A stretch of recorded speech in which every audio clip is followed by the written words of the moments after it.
गरिबीत जन्माला येणं आमचा धर्म असेल, पण गरिबीत मरणार नाही. आम्ही एक दिवस या देशाची सत्ता घेतल्याशिवाय आम्ही विषाने बसणार नाही. ते काही नॅरेटिव्ह फेस करू द्या, मीडिया त्यांच्या बाजूने देतो, पण आम्ही तसं नाही.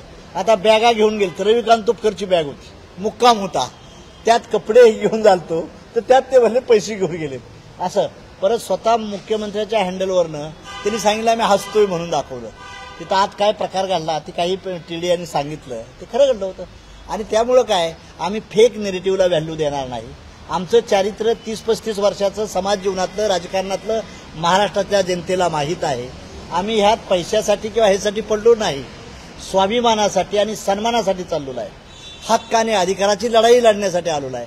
आणि ती बी स्वतःचा गाडा घेऊन चाललेलो आहे. स्वतःची आमची झोपडी असेल, आम्ही महालाकडे बघणारी माणसं नाही. मग स्वतःची झोपडी घेऊन शेतकऱ्याचं, वंचिताचं प्रश्न घेऊन आम्ही दरबारी मांडणारी माणसं आहे. आणि त्यांना माहीत आहे आमचं चेहरे क्लीन आहेत, आम्ही कुणाला भ्यायची काही गरज नाही त्यांना. म्हणून आम्ही सांगतो की एखाद्याला वाईट म्हटलं म्हणून आपण लगेच मोठं होतो असं नाही. आम्हाला आमचा स्पेस वाढवायचा आहे. भाजपाचं मी अभिनंदन करीन की त्यांनी आम्हाला जागा सोडल्या नाहीत. मला 6 जागा देत होत्या, मी 14 मागत होतो, म्हणून आमचं डिस्प्यूट झालं. बाकी काय आमचं वैयक्तिक भांडण नव्हतं त्यांचं. तर आम्हाला त्यांनी दिल्या नाहीत, आम्ही स्वतंत्र लढाई मिळालं, आम्हाला संधी मिळाली, स्पेस मिळाली.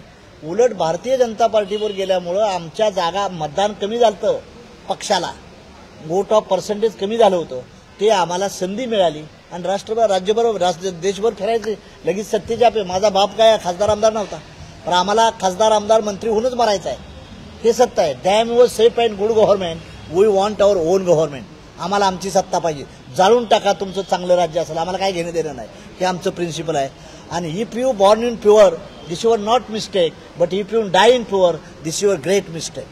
गरिबीत जन्माला येणं आमचा धर्म असेल, पण गरिबीत मरणार नाही.